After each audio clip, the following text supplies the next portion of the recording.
নমস্কার বন্ধুরা, তোমরা সবাই কেমন আছো? লক্ষ্মীর হেসেলে তোমাদের সবাইকে স্বাগত। আশা করি বন্ধুরা তোমরা সবাই ভালো আছো। আজ আমি একটা নতুন রেসিপি শেয়ার করছি।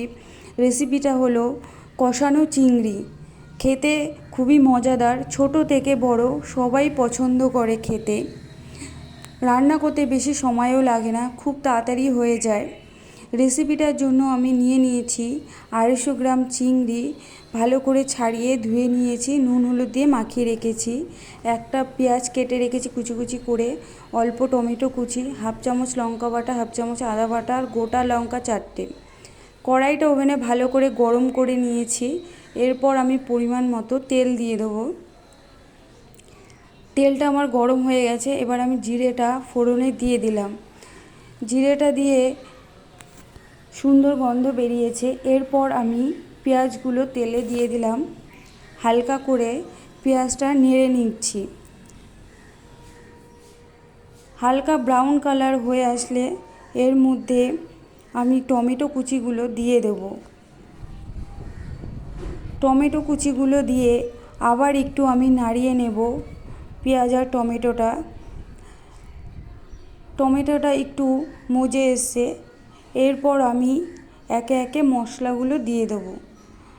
পরিমাণ মতো নুন, সামান্য পরিমাণে কাশ্মীরি লঙ্কা গুঁড়ো কালারের জন্য দিয়েছি, হাফ চামচ লঙ্কা বাটা, হাফ চামচ আদা বাটা দিয়ে ভালো করে নাড়িয়ে নেব। হাফ চামচ জিরে গুঁড়ো দিয়ে দিলাম। এরপর সব মশলা দিয়ে ভালো করে পরিমাণ মতো হলুদ দিয়ে মশলাটাকে আমি ভালো করে নাড়াচাড়া করে নিচ্ছি। এবার সামান্য পরিমাণে চিনি দিয়ে দিচ্ছি, টেস্টটা তাহলে ব্যালেন্স থাকবে। এরপর আমি নুন হলুদ মাখানো চিংড়িগুলো মশলার মধ্যে দিয়ে ভেজে নেব, কেন কি আলাদা করে আমি আর চিংড়ি মাছগুলো ভাজিনি। চিংড়ি মাছ ভাজলে শক্ত হয়ে যায়, ছোট চিংড়ি বলে আমি আর আলাদা করে ভাজিনি। যদি গলদা চিংড়ি হয় তাহলে তোমরা আলাদা করে ভেজে নিতে পারো। চিংড়ি মাছ দিয়ে সামান্য পরিমাণে জল দিয়ে মশলাটাকে ভালো করে কষিয়ে নিচ্ছি। ভালো করে আবার নাড়াচাড়া করছি একটু।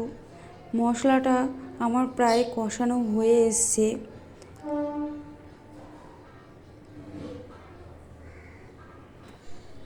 মশলাটা দিয়ে এবার তেল ছেড়ে দিয়েছে। এবার আমি পরিমাণ মতো জল দিয়ে দেব। কম পরিমাণে জল দেব, কেন কি এই রান্নাটা ড্রাই হবে, তাই ভালো করে আবার নাড়িয়ে নিচ্ছি। এবার কাঁচা লঙ্কা দিয়ে চিংড়ি মাছটা 3-4 মিনিটের জন্য ফুটতে দেব। এটা ঢাকবো না, কেন কি চিংড়ি মাছ সেদ্ধ হতে বেশি সময় লাগে না, তাই আর আমি ঢাকবো না, এমনি সেদ্ধ হয়ে যাবে। রান্নাটা এবার গরম মশলা দিয়ে আমি নামিয়ে নেব। আমার রান্নাটা তোমাদের কেমন লাগলো অবশ্যই আমাকে কমেন্টস করে জানাবে। আর আমার চ্যানেলটাকে লাইক, শেয়ার এবং সাবস্ক্রাইব করতে একদম ভুলবে না। সাবস্ক্রাইব করে বেল বটনটা প্রেস করে দেবে, তাহলে আমি যখনই কোনো রান্না ছাড়বো তখনই তোমাদের কাছে নোটিফিকেশন চলে যাবে। অবশ্যই তোমরা আমাকে কমেন্টস করবে তোমাদের কেমন লাগলো এই রান্নাটা।